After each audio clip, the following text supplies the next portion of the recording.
صحیح بخاری میں موجود ہے، نبی اکرم صلی اللہ تعالیٰ علیہ وآلہ وسلم کے جب وصال ظاہری کے بعد کا وقت آیا تو وہ وقت صحابہ بڑا سخت تھا، اور اس صدمے کی کیفیت اس طرح کی تھی کہ سمجھدار، زیرک اور بہادر آدمی ہیں سیدنا فاروق اعظم رضی اللہ تعالیٰ عنہ، لیکن ہاتھ میں تلوار لے کر کھڑے ہو گئے حضرت عمر۔ محدثین نے لکھا ہے کہ حضرت عمر فرماتے تھے حضور کے وصال کے بعد کہ اگر کسی نے کہا کہ نبی پاک علیہ السلام کا وصال ہو گیا تو میں گردن اڑا دوں گا۔ پریشان تھے، اور صحابہ کی کیفیت بڑی عجیب تھی۔ اچانک حضرت صدیق اکبر آئے۔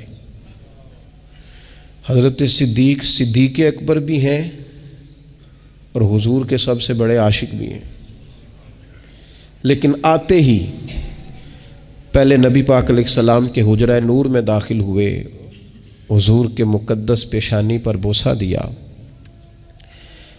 آنسو تھے کہ بے اختیار ہی نکل گئے۔ جنہاں دے دل بر جانی وچھڑن کون روے پھر تھوڑا۔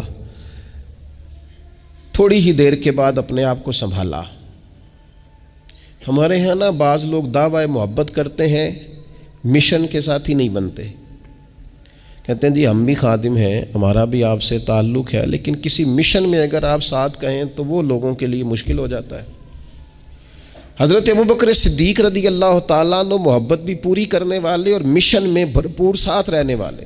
حضرت ابوبکر صدیق حضور علیہ الصلوۃ والسلام کی بارگاہ میں حاضری دے کے باہر نکلے اور حضرت عمر فاروق رضی اللہ تعالیٰ عنہ کی کیفیت کو دیکھا اور صحابہ کرام علیہم رضوان کے مچلتے اور بے چین جذبات کو دیکھا تو جناب ابوبکر صدیق نے سب کو بیٹھنے کا کہا۔ حضرت عمر ذرا شدت والے تھے جذبات کے تعلق سے، کہا بیٹھ جائیے، وہ نہ بیٹھے تو حضرت سیدنا صدیق اکبر نے پھر فرمایا، میں نے کہا بیٹھ جائیے۔ حضرت عمر بیٹھ گئے۔ اب پتہ ہے حضرت صدیق اکبر نے کیا کیا؟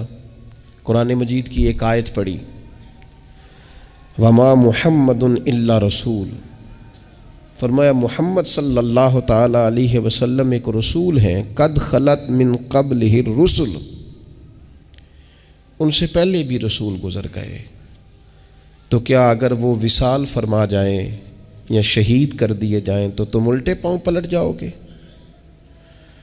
صحابہ کرام فرماتے ہیں جناب صدیق اکبر نے یہ آیت پڑھی اور ساتھ فرمایا کہ جو تو عبادت کرتا تھا رسول پاک علیہ السلام کی، وہ سمجھ لے کہ حضور نے وصال فرمایا، اللہ کا وعدہ آیا اور یہ ظاہری پردہ ہوا، اور جو عبادت کرتا ہے اللہ کی تو وہ جان لے رب حی بھی ہے قیوم بھی ہے۔